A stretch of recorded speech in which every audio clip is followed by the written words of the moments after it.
Hello everyone, welcome to You Know I. My name's Melody, and this week I speak with Jess Bellingham. Jess is my next door neighbour, and I thought she's a great conversationalist. We've got a lot in common. I'd love to get her on the show. In this conversation, I speak to Jess about what it was like growing up in a really strict Christian household and how she feels about religion and spirituality now. We also talk a little bit about her writing, and she's also got her own podcast called Mere Utterance. I really hope you enjoy the conversation today as much as I did. All right, let's do it.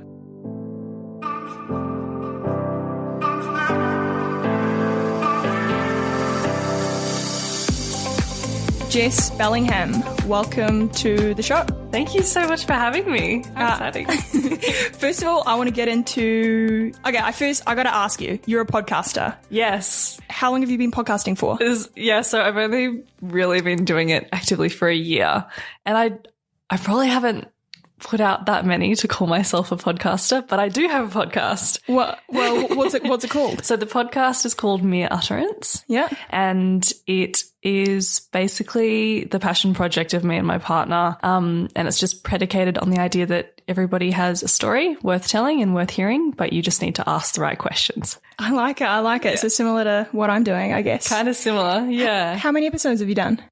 I think we've done 6, but we've got way more interviews sort of waiting in the wings, ready to be released. It's been a really fun and exciting journey, and kind of nerve-wracking as well, because I'm a little bit introverted, and having to sit down and interview people, because I'm the host. So I sit down and interview people. It sort of pushes me beyond my introversion. So. Oh, that's really cool. What made you decide to want to do a podcast? Since it's out of your comfort zone? That's a good question. Well, a couple things. I think like one of the core things that influences me as a person is I genuinely do believe that everyone has a story, and that's sacred and really important. And that I think that the sharing of that story is helpful for the individual, but it's also helpful for the collective as well. Because when we are exposed to more people's stories, then that often resonates with some part of us and helps us on our journey as we're growing and learning as well. And then that's kind of like the esoteric answer. But the practical answer was that my partner and I were driving up to Queensland, and she turned to me and said, well, if you could do anything you want, what would you do? And I was like, I think I just want to be Oprah, and I just want to interview people and talk to people, and that's what I want to do. So yeah, she turned to me and was like, okay, let's do that then. Well, what better way to be an interviewer than start your own podcast? Absolutely. I mean, anything's possible these days. We don't have to like go get a radio degree or anything. We can literally just buy a mic and start interviewing our friends. And in the age of independence. Yeah. Oh, that's really interesting. Yeah, that's great. I suppose I want to get into your story and I want to ask some questions about you. Yeah. You've told me you're a pastor's kid. I am. So what was that like growing up? An ex-pastor's kid now, so I think it's even more interesting because I grew up in a very fundamentalist Christian household, and my parents, did mission work and church planting and all of that. We lived in, community housing, like, in a Christian kind of commune vibe for the first few years of my life. Was that in Sydney? In Sydney, and then we all moved to Bellingham. My parents moved to Bellingham to plant a church in Bellingham, which is a little kind of hippie town up the coast of New South Wales. Okay. Yeah, so we moved there, but yeah, it was interesting. I think I grew up in quite sort of strict, stringent Christianity, and then slowly over the years, my dad's a theologian, so he sort of slowly started to expand and deconstruct his faith and what that looked like. And of course that overflowed into conversations with the family. And so we went from probably quite dogmatic expression of faith to quite an inclusive, more expansive, theology. Yeah. What are some of the attributes to like a fundamentalist?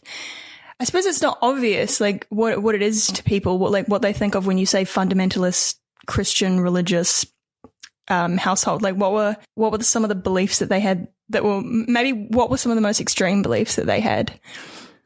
Oh, I think And, actually, it's an interesting question too, because I think that fundamentalism will look different to different people. I think that when I talk about that, I kind of think that I'm referring to a very literal interpretation of the Bible. And kind of, just all the kind of like legalism and dogma and very black, white, right, wrong interpretation of the text, instead of the Bible is a collection of texts and stories and songs and poems, and it belongs within its own context, and, you should be reading that and interacting with that in the context also of your relationship with God as well. Okay. So, yeah, when I talk about the dogma that I probably had when I was young, it was very, this is a sin and that's not a sin, and there are angels and demons, and, you have to be really good. And what were some of the big sins? Like, I'm trying to think big sins for Christians that are pretty much normal in our society. Like, was it Sunday, the Sabbath? You're not allowed to work on the Sabbath, or no sex before marriage. Can't be gay, things like that. Yeah, definitely. Yeah. So I think like the one that probably played out in my life and that I probably wrestled with the most was the no sex before marriage and the, you can't be gay, that sort of thing. And that's very much, accepted in our society now. And I'm obviously a queer woman. I was going to get to that, but yeah. So that one, obviously, I kind of wrestled with and railed against. But also, I think that it's important to note that religious dogma influences how free you feel, or how free I feel or felt to interact with other people. And I think it also limited my relationship with God, or my spirituality, or the expression of my spirituality. So religious dogma limited your relationship to God. Freaking-lutely. That blows my mind. Really? Because one might say religion is the connection to God. But you're saying religion disconnected you from God. Absolutely. Are you able to explain that? That's more? Yeah, I can. Because the Bible is, it comes across to some people as a list of rules, right? Follow the 10 Commandments and be a good person. Don't have sex before marriage. Don't be gay. This, and this. But I today also see that as like the opposite of a relationship. Absolutely. With God. I think that God exists outside of the Bible. And I think that the Bible, for some people, is a really good guideline or guidebook. But I do think that, if you still call yourself a Christian, which I actually don't know if I do, like I think I probably would separate myself from Christianity and say that my spirituality is a lot more fluid. I think I'm still evolving with that. And I'm still sort of determining what that looks like and how I would describe that. But I think that if you are going to call yourself a Christian, or if you do have a relationship with God, and you do believe that Jesus died for you and all that sort of stuff, then Jesus did that so that the Spirit of God could dwell within you. So therefore, yes, the Bible is a good guideline, but you also have the Spirit that dwells within you that guides you and, helps prompt your intuition as to how you should be living in a way that's authentic for you. I heard the other day something, you can't obey the law of God without the Spirit inside you. Would you agree with that? Yeah, I love that. Yeah, absolutely. Totally. Because I think that God made us, if we're this is really interesting language for me to be using, because I haven't been using this language for so many years, and I would call myself now spiritual as opposed to Christian. But if we're going to have the conversation within the realms of Christianity, I feel like I have to use some Christian language. I think that if we were created individually in the image of God, then you need to honor that individuality and that authenticity, and honor the expression of the divine through you in being exactly who you are, who you've been called to be. And I think that we actually know who we are. I think that a lot of society and religion and institutions kind of condition us to think otherwise. But I think that everybody has some core values, some key drivers, and I think that everyone really deep down has something that drives them. I think it's just sort of a matter of getting back to that authenticity and that true sort of expression of self. And I think that honoring of your true self is divine. Do you think people use Christianity or religion to try and make like a distinction between right and wrong? Yeah. Or do you think we naturally can make the distinction between right and wrong? I think that when you look at humanity, I think that we're sense-making creatures. I think we're narrative creatures. And I think that if you want to call it, religion, yes, but also institutions and other social structures. I think that when they're prescriptive and they give us guidelines as to what we should do and how we should do it, and this is what I should be doing as opposed to this is what I shouldn't be doing, I think that that is what people tend to gravitate towards, at least in like early stages of development. Like when you're young, you're told how to be a good kid, and you're told like, these are the rules of the house, or these are the rules of the family, or these are the rules of school or religion. And you go, right, I kind of have a blueprint for how I'm supposed to act and who I'm supposed to be.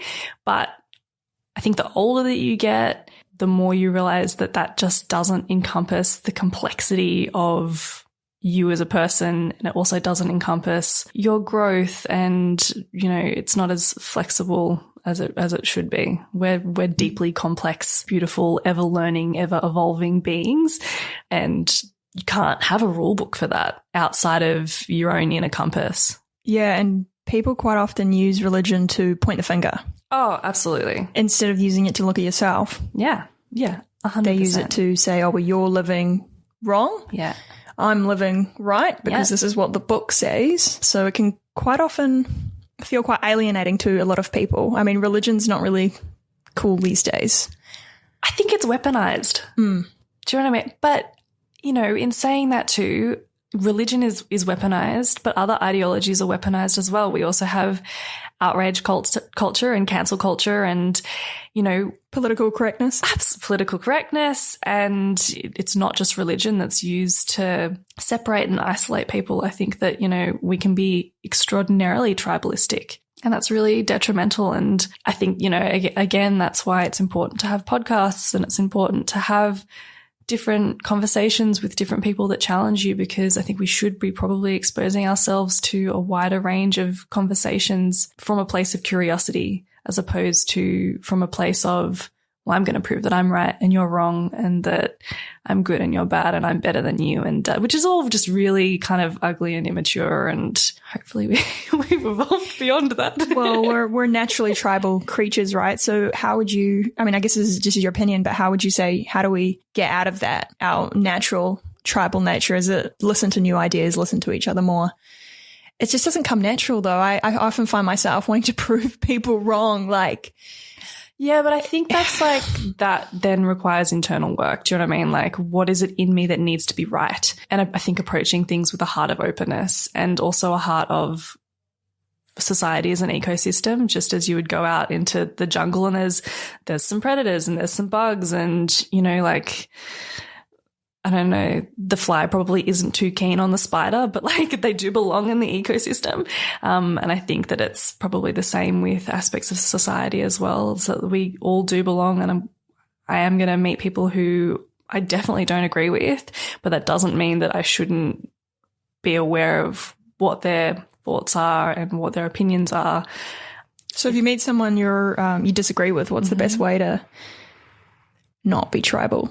I think you just approach it with curiosity, and also knowing that I'm not right either. Do you know what I mean? Like, they're probably, if I'm meeting somebody who I disagree with, guarantee they probably disagree with me as well. And they're like, bitch, you're wrong. And I'm like, well, that's okay. Like, I don't need to be right. I belong here just as they belong here. And like, there's part of me that's sacred and divine. And if that divinity is in me, then that is also in them as well. And this is like a really brief way of explaining a whole bunch of theories and philosophy and theology. And I've done a lot of reading on like integral theory and spiral dynamics. If anyone's listening and is aware of those things, then I probably can't like explain it all and do it justice. But like, in a nutshell, what's spiral dynamics? In a nutshell, it's kind of like the theory of the evolution or the growth of human consciousness. And so at your very base levels, you have like tribalism, but as you kind of like develop and grow, your consciousness sort of expands to become more inclusive and more kind of aware that everything kind of does belong. I learned something new today. Hey, I want to backtrack. So you grew up, I want to go back to, you grew up in a fundamentalist religious household, and you said your dad, who was a pastor, started deconstructing his faith. Like, how did that happen? Because how does one go from being really religious, pastor to now? Yeah, like how did that happen? Deconstructing his religion. It's a good question, and I'm cautious to answer for him because that's his journey. But the way that kind of looked for me and was kind of mimicked in me, I think that there were a whole bunch of incongruencies with what the status quo was or what the Bible was saying and where he was actually seeing God. So in the dogma of the church, a lot of it became about bums on seats, and we're going to play 3 fast songs and 2 slow songs, and then we're going to give around the tithe, and just a lot of really narrow-minded religious people saying that, I don't care that this person's a really lovely person and goes and, donates this or, cares for their neighbours or is a really loving parent. They're not a Christian, so they're going to hell. And I think that my parents and me looked at that and went, I don't actually think that there's anything of God in walking around judging people, telling them that they're wrong, dictating how they should and shouldn't be acting or how they should and shouldn't be worshipping. So I think that it was those sort of incongruencies in the church community, and also probably incongruencies in the Bible as well, that sort of led to a pursuit of probably a more authentic, expression of faith. And for my dad, I mean, that he read a whole bunch of other texts so he got into the wisdom traditions, and he ended up reading the Bhagavad Gita, and got into Taoism and Buddha, looking at, okay, where are the other places that spirituality exists, and where are the other places that people have tried to make sense of God and the divine? What does that look like? Are there common threads? All of that sort of thing. And how old were you when this started to happen? Yeah, so when this started to happen, I think they probably started deconstructing when I was in year 6 and didn't properly fully deconstruct until year 12. So it was a long... So mid-teen, teenager. Mm-hmm, mm-hmm. Well, it started when I was only just becoming a teenager. And I actually had a conversation with my dad yesterday, and he was like, yeah, you were so pissed off because we were driving. We'd lived in Goulburn briefly before coming to Sydney. And he goes, we were driving in the car and you were really pissed off with me, and you were like, oh, yeah, Dad, you're not a Christian anymore. You're like a kingdomite. You're like a kingdom of God person instead of an actual Christian.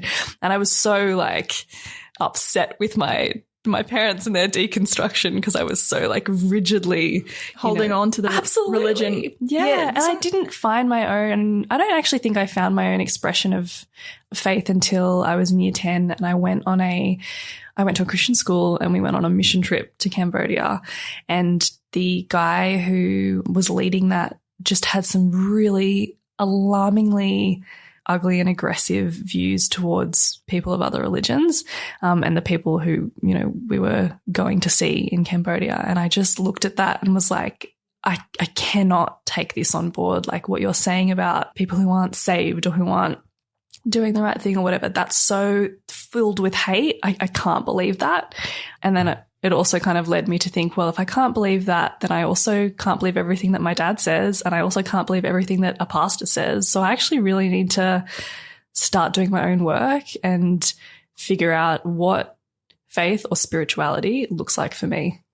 When did you come out as queer? Or when did you realize you were queer or gay, lesbian, same-sex attracted? When did you realize you were attracted to girls? That's it. Probably. See, this is really interesting because I think that I have always been queer. I think that I would call myself bisexual probably, and also probably demisexual. So what's demisexual? Demisexual is I don't really look at someone and go, yeah, they're hot. I need to feel like an emotional connection to also have sexual attraction to somebody. Okay, so any woman, no.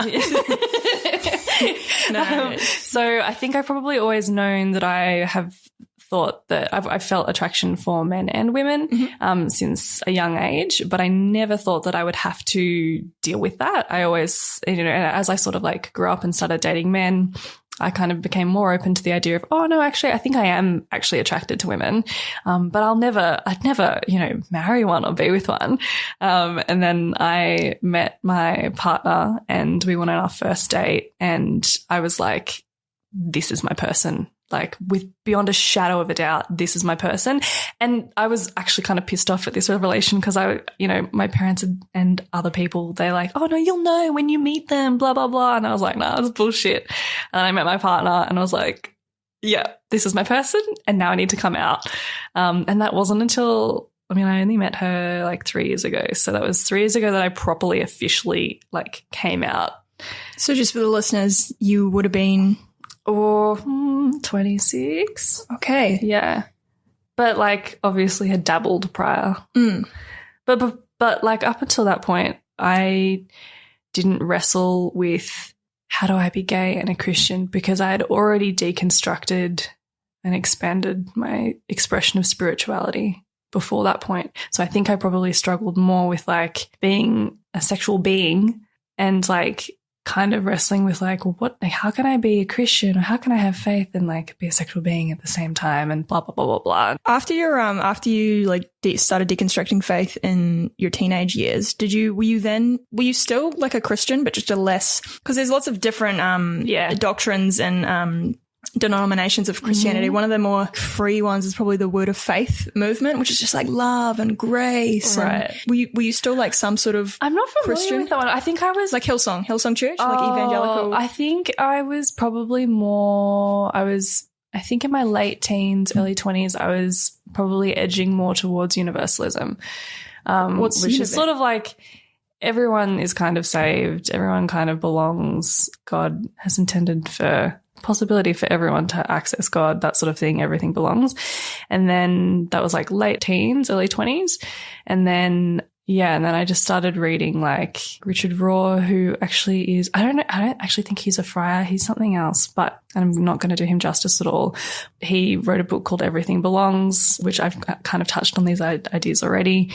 And I think I did a lot more internal kind of work to have a look at what spirituality would look like for me. And so I would still call myself spiritual, but I don't think that would fit within the realms of Christianity. But you believe in the Christian God still, but you just don't, or you like they. I believe in a God that fits into. I believe in a God that is expressed partially within Christianity, but also is expressed in walking in nature, and also is partially expressed in Taoism, and partially expressed in a whole. I don't think that God or spirituality or the divine is limited to one particular ideology that originated in one particular part of the world. I think that humanity, for as long as it has evolved, has been trying to grapple with its own existence, and also been trying to grapple with the idea that we're not the only thing that is out there. I think that like there's a common energy that unites all of us. I sound like such a hippie right now. There's just like an energy and like, yeah, I mean, you've gone from like one way of looking at the world to another. Yeah, probably. Not really like extreme. Maybe would you say it's one extreme to the other? I don't know. Probably not. And like it's like I said before, like it's fluid and it's still evolving, and I've still got work to do. And I think that part of me is still tied to the aspects of the Christian faith, and I think that there's some beautiful and really true wisdom in the Bible that comes through. And I think the person of Jesus was pretty radical, and a lot of the thoughts and ideas in the Bible are also pretty radical, especially for the time. So I'm not one to throw the baby out with the bathwater. I just think that I'm continually exploring my faith and my spirituality with the understanding that that dwells within me and connects me to other people. And yeah, I want to try and be more inclusive and more curious, as opposed to dogmatic and stringent and dictating who can or cannot have a place at the table. So you say like instead of being dogmatic and going, this is right, this is wrong, having more of like open, inclusive approach to the world is sort of where you've arrived at. Yeah, for sure. Absolutely. Man, that's really cool, man. Thanks. I think I'm done with religion. I'm keen to get into your writing. You're a writer. Yeah, I am. When did you start to write? I have been writing since I could pick up a pen, for real. Like, I found like my first like book inverted commas that I wrote when I was like 5 or 6, and it was The Princess and the Dragon.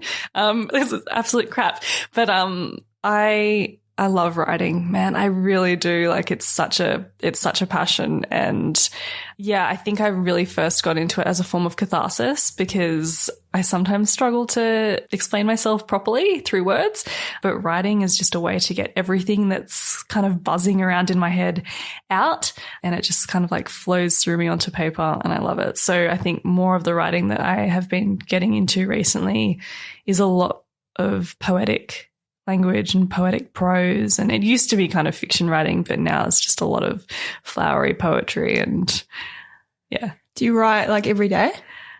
No, I don't. Not anymore. No, I think I used to write more, but no. It's so funny because I can tell that I'm stressed because I'll stop observing the world and I'll stop kind of like romanticizing it, and I'll just be like moving through it.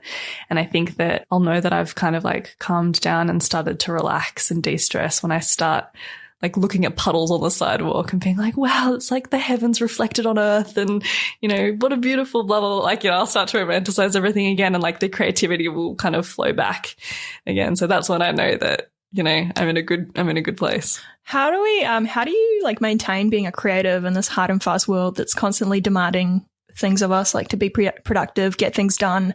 How do you like set time for yourself to be creative and write? That's such a really, really good question that I'm still sort of trying to find the answer to.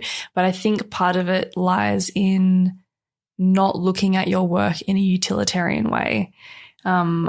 Explain that further. You said we live in a hard and fast society. We absolutely do. And we also live, if you're in Australia or the US, you also live in a capitalist society, which attaches kind of like a monetary value to whatever it is that you're producing, and it prioritizes productivity.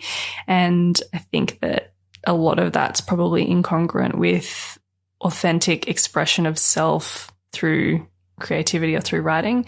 So I think that taking your art, whatever that is, and going, I'm not actually doing this for a profit. I'm not actually doing this because I have to be productive or pump out some work, but I'm doing this because this is an authentic expression of myself and a way that I find and express beauty or pain or sorrow or joy or whatever it is, and doing it almost as a form of worship, ironically, but doing it as a form of pure self-expression as opposed to something that I can quantify. I think that approaching it in that way really helps carve out time, because it's then an act of self-love and self-care. Is that what you meant before when you say it's like cathartic? Yeah. Yeah, absolutely.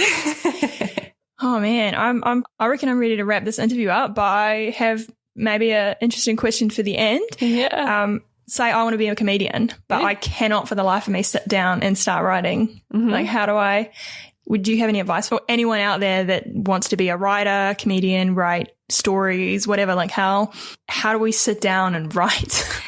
Do you know what? And this is like the teacher in me speaking, because I'm also a high school teacher. If you can't sit down and write, don't sit down and write. My first genuine piece of advice would be to look and to observe the world around you, because I think once you start observing, then things start to come to you. So if you want to be a comedian, like, go out into the world and look at what is weird or funny. And from there, you could then start to make observations and conclusions about that, and take a notepad with you or take a book with you.